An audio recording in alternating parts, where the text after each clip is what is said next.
सारी जो टूरिस्ट आते हैं और भी लोग आते हैं यहाँ पे क्या फोटो वगैरह खींचते हैं, उसके बाद में जाते हैं।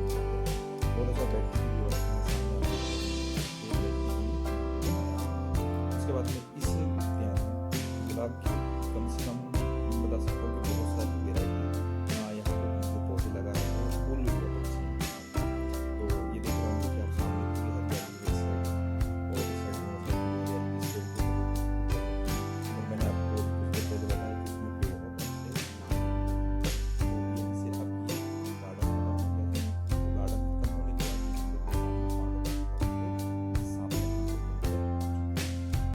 पांडव गुफा इस क्षेत्र की प्रसिद्ध 5 गुफाएं हैं, जिसके आधार पर ही पचमढ़ी का नाम रखा गया। ऐसे मान्यता है कि पांडवों ने अपने वनवास के दौरान यहाँ कुछ समय व्यतीत किया था।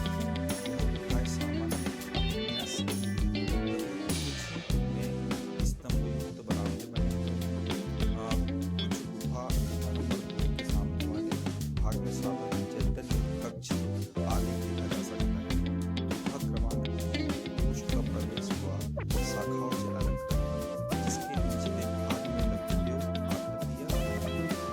गुफा क्रमांक 3 में एक उत्कीर्ण अभिलेख है, जिस पर लिखा है उत्कीर्ण भगवकेन। इसका मतलब यह है कि गुफा भगवक नामक व्यक्ति द्वारा बनाई गई थी, जो एक भिक्षु था। इसके आधार पर निर्माण गुप्त काल की 4वीं या 5वीं शताब्दी में हुआ होगा।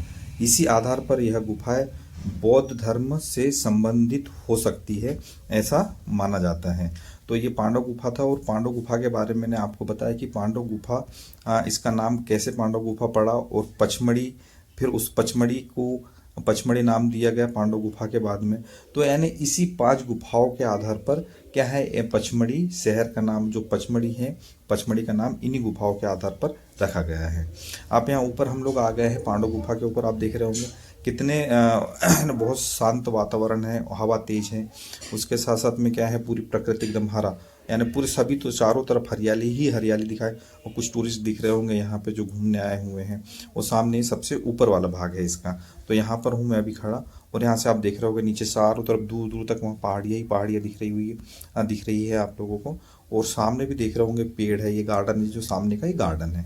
और उसके बाद में जो मैं जिस गुफाओं के बारे में बताया, तो जो ये 3 गुफाएं जो दिख रही हैं, इन्हीं गुफाओं के अंदर सारी आलेख लिखा हुआ है। और इन्हीं गुफाओं के अंदर जो पांडवों ने वनवास के दौरान यहाँ पर इन्होंने अपना अज्ञातवास बिताया था। उसके बाद में हम लोग नीचे आ गए और वहीं से अब ये गार्डन में हम लोग प्रवेश कर गए हैं। दोस्तों, तो ये पांडव गुफा घूम के आपको कैसा लगा, गार्डन कैसा लगा, वहाँ के पौधे कैसे लगे, फूल कैसे लगे, और जो मैंने आपको जो पूरी कहानी बताई वो आपको कैसी लगी, मुझे लाइक शेयर कमेंट करके ज़रूर बताएं। थैंक यू, धन्यवाद।